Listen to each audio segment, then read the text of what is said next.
হে WhatsApp guys, so কেমন আছো তোমরা?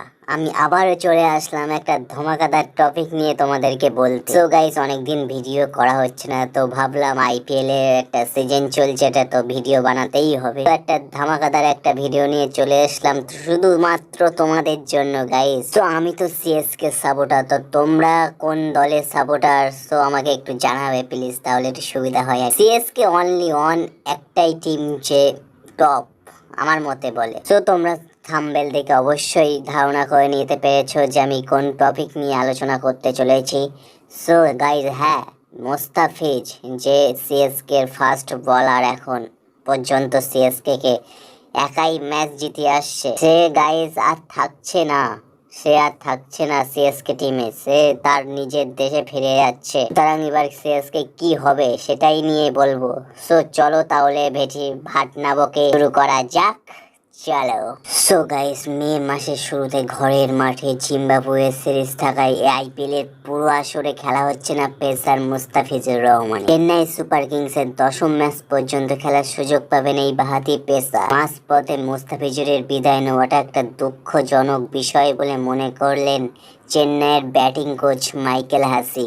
এই তো 23শে এপ্রিল মঙ্গলবার নিজের ঘরের মাঠে লখনৌর বিরুদ্ধে চেন্নাই খেলেছিল, তার আগেই এই প্রসঙ্গ নিয়ে কথা বলেছিলেন তাদের ব্যাটিং কোচ মাইকেল হাসি। তো মুস্তাফিজুরের বিদায়ে চেন্নাইয়ের খারাপ লাগবে জানিয়ে হাসি বলেন, মুস্তাফিজুর বর্তমানে একদম এক নম্বর বলার, দুর্দান্ত স্লোয়ার আছে এর মধ্যে, যেটা বোঝা কঠিন, বিশেষ করে চেন্নাই এসে দারুণ করে। তবে সে বাংলাদেশ ফিরে গেলে আমাদের খারাপ লাগবে, এটা তো স্বাভাবিক, কিন্তু ওর দেশ তো ওকে ডাকছে না। মুস্তাফিজ যতই দিন থাকতে পারে ততদিনই আমরা ধরে রাখতে চাই, আমরা ওর পারফরমেন্সে একদম সন্তুষ্ট। কি বলো গাইস?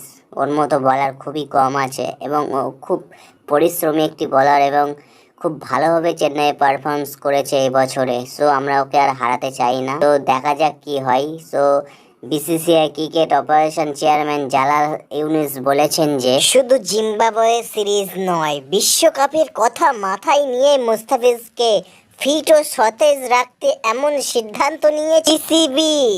আইপিএল এর ছন্দ বিশ্বকাপের মঞ্চেও ধরে রাখবেন মুস্তাফিজ, এমনটাই প্রত্যাশা ক্রিকেট বক্তাদের মধ্যে বলে। আর মুস্তাফিজুরকে আগামী 1 মে পর্যন্ত আইপিএল এর খেলা মাঠে আমরা দেখেছিলাম। আগামী 28 এপ্রিল ও 1 মে যথাক্রমে সানরাইজার্স হায়দ্রাবাদ এবং পাঞ্জাব কিংস এর বিপক্ষে মাঠে নেমেছিল।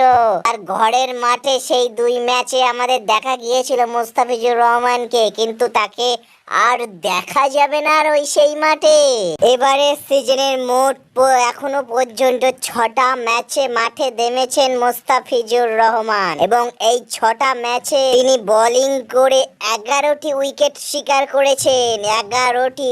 আর কিছুটা ম্যাচ খেললে হয়তো তাকে আমরা পারফেল কাপের দাবিদার হিসেবে জানতে পারতাম, কিন্তু আমাদের একটাই আফসোস যে তাকে আর মাঠে আমরা পাবো না। সে চেন্নাইয়ের হয়ে 7 ম্যাচ জেতার পরে তার পয়েন্ট 4 হয়েছিল, কিন্তু সেখান থেকে আর আমরা তাকে আর পেলাম না। তো গাইস, আমরা ভিডিওটা এখানেই এন্ড করছি, অ্যান্ড ভিডিওটা কেমন হয়েছে অবশ্যই জানাবে, অ্যান্ড ভালো লাগলে অবশ্যই like, comment, share and subscribe my channel. And এমন জামাকাদার ভিডিও আসতে চলেছে অনেক, এখন থেকে ডেইলি ভিডিও দেবো গাইস।